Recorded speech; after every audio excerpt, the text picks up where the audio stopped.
have to be able to have at least an equal amount of mass to offset against. Right, a firm stance. And you would have to carry that mass with you. And since that is impossible, because the more mass required to thrust away from or recoil against, you would have to carry as the payload, the curve becomes an infinite curve against something to work against. Therefore, it's impossible. So we know that any rocket actually has to work against an external system. It cannot be a closed system like they're describing. That's like trying to, pull your shoestrings and lift yourself up by your shoestrings. That's a closed system, violates Newton's third law, and it just doesn't work. So that's kind of, and again, these are all preponderances of evidence that we're building. We are never going to get NASA to come out and admit that everything they're doing is a fraud. So we have to build the case via a preponderance of evidence. That's all we have at our disposal. All right. Do you believe the planets go around the sun? No. No. In fact, Right. I don't believe that this is a planet, nor do I believe that other planets are actually planets, because when I look out through my telescope, what I see is a point of light and that's transformed into a circle. Okay, I don't see it as a sphere. It pretty much would take a stereoscopic, first of all, type of like our binocular stereoscopic. Okay, let me ask you this. Perceive something. Let me ask you this. Do you believe there are moons that go around Jupiter? I believe there's something that's going around that light up there. Yes, and Right, I have lights that witnessed go around this the light. myself. All Yes. right, call it a moon or a spoon, whatever you want to call it. Is something Okay. going around Jupiter? There is something going around what we are calling Jupiter. All right, Whether so it's how Io, are those somethings moving around Jupiter? What's making them move? We don't know. The same thing that moves the stars in a circle above our heads every night is the What same is that? We don't know. That's part of the firmament. That's what we don't know. And I guarantee you, well, maybe NASA does, but they're not telling us.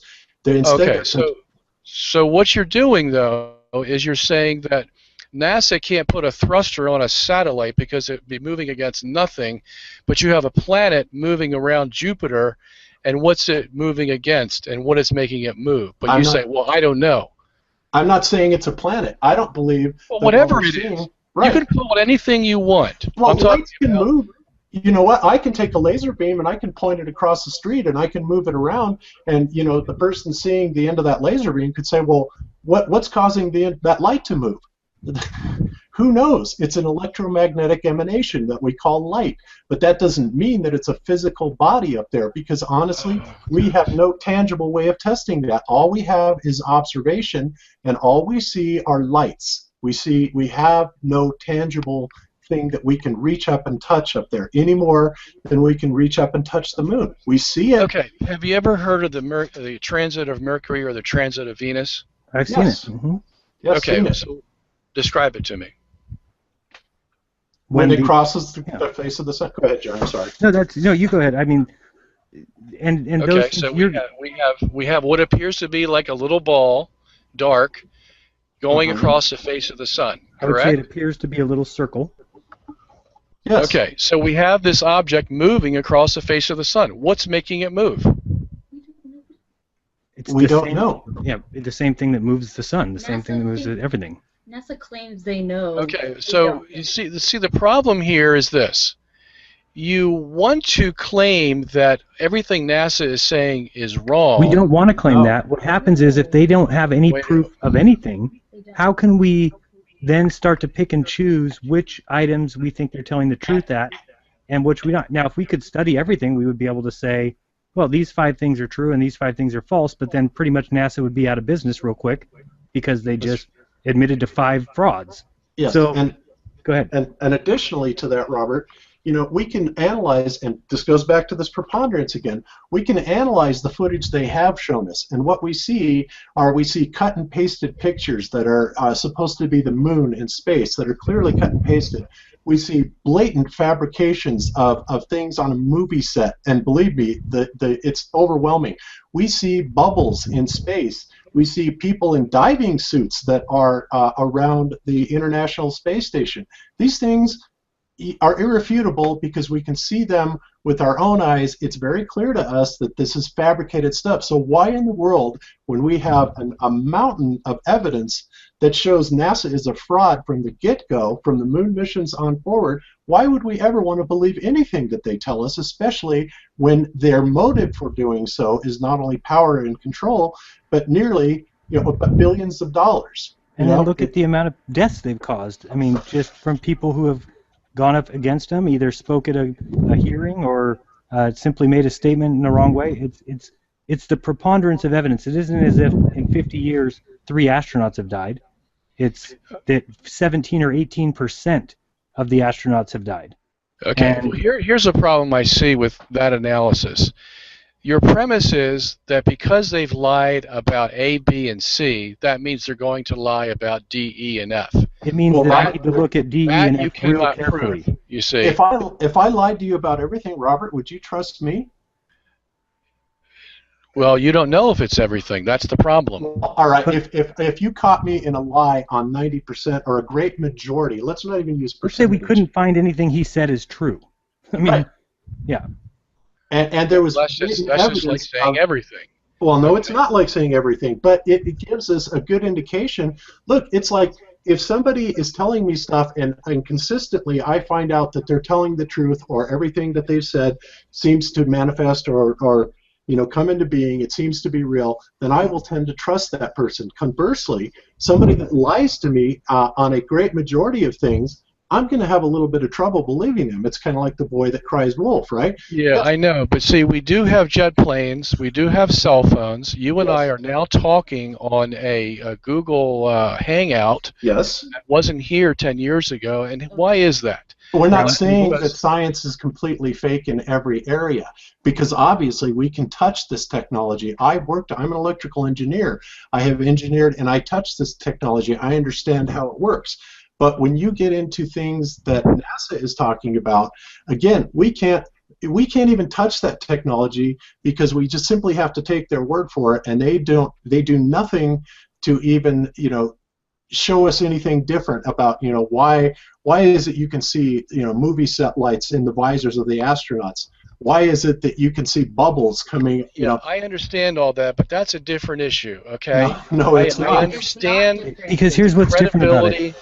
Listen, they're scientific. They're supposed to be scientific. So when we question their science, it's because they have to give everything that Robert, everything you know about space has come from NASA. Yeah, I know I know that. Listen, I know all that. Okay, you can question all of it, but when I give you a test and I say, what is making that moon go around Jupiter, you can't come to me and say, I don't know. Because I'm not NASA. As the solution. Because you're not replacing what you think NASA has lied to you about. Okay, but NASA has spent 50 years exploring the sky. They know what's going on. So and it's not just NASA either. Right. All these guys are in it together. ESA. Yeah, I know, but you don't have a better explanation because you told me when I asked you the question, you told me I don't know. Okay, so Robert, then by your logic, then even if NASA is a bunch of liars and we don't have a better explanation, that means that automatically we should count NASA's explanation as correct? No, I didn't say that. I just said we're talking about a flat Earth tonight, okay? And you can't prove a flat Earth by saying that NASA is a liar. No, we're saying there's so many more ways to do it. You prove a flat Earth by all the things that we have mentioned tonight, and also we disprove the ball Earth by discrediting, the fact that our space agencies are lying to us. And like I said, gentlemen, as far as we've been at this for how long now? 2.5 hours. There's only one issue that you've brought up that's going to make me think. Okay. And that is, that's the microwaves, okay? Everything else that you've said... What about bridges? I have refuted from a scientific vantage point, and I haven't heard a good response from you. Okay, what about bridges and surveyors? Yes. So you're talking, bring up a guide to how to survey land, and they treat the Earth as flat.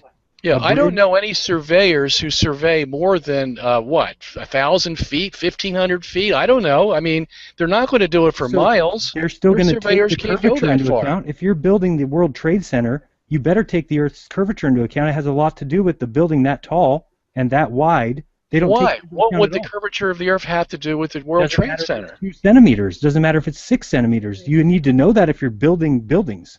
No, because the only thing that's really mattering is how wide is the World Trade Center. It's only 208 feet wide at the face and 200 feet on the side. You don't have to deal with the curvature of the Earth on that issue. Oh, it would be on every issue. Okay, but you do have to deal with It only becomes an issue when you're going beyond a certain mile, and it's not going to be 4 miles. I'll guarantee you that. It's going to be 50 miles or more that you're going to have an issue to deal with the curvature of the Earth.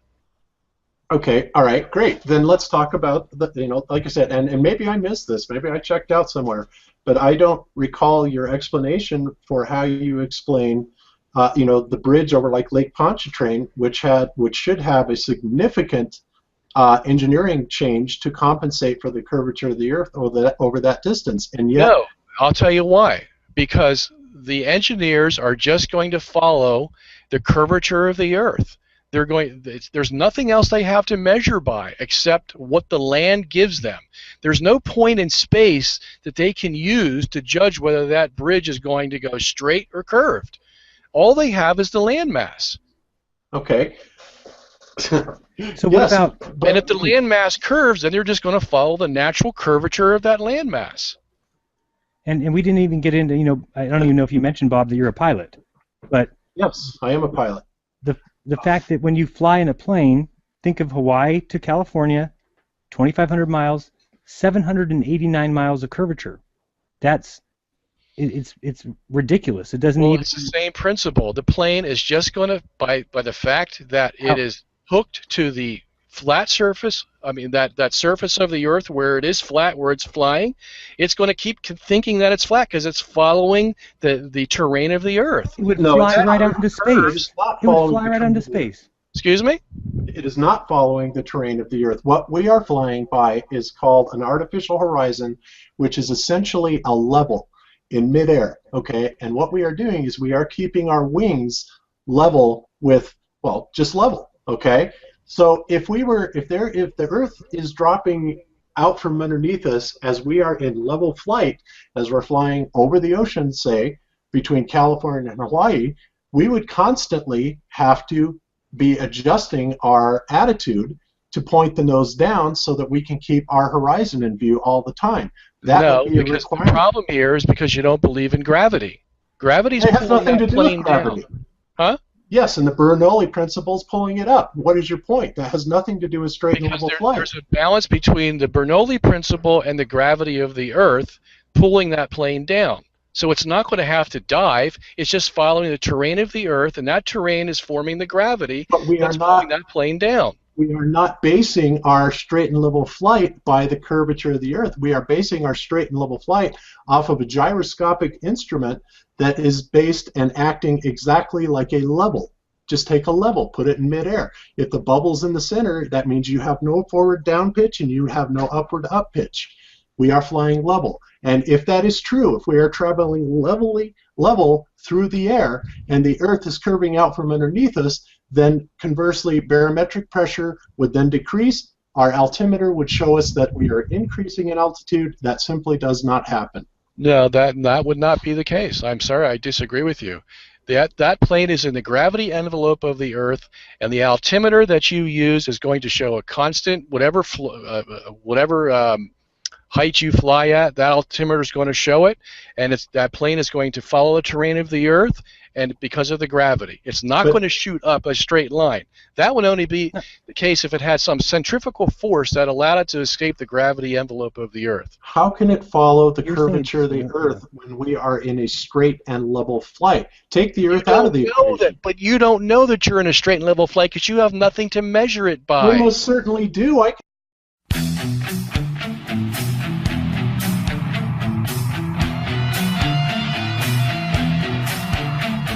There's something strange in your neighborhood. Who you gonna call? If there's something weird and it don't look good, who you gonna call? That's right.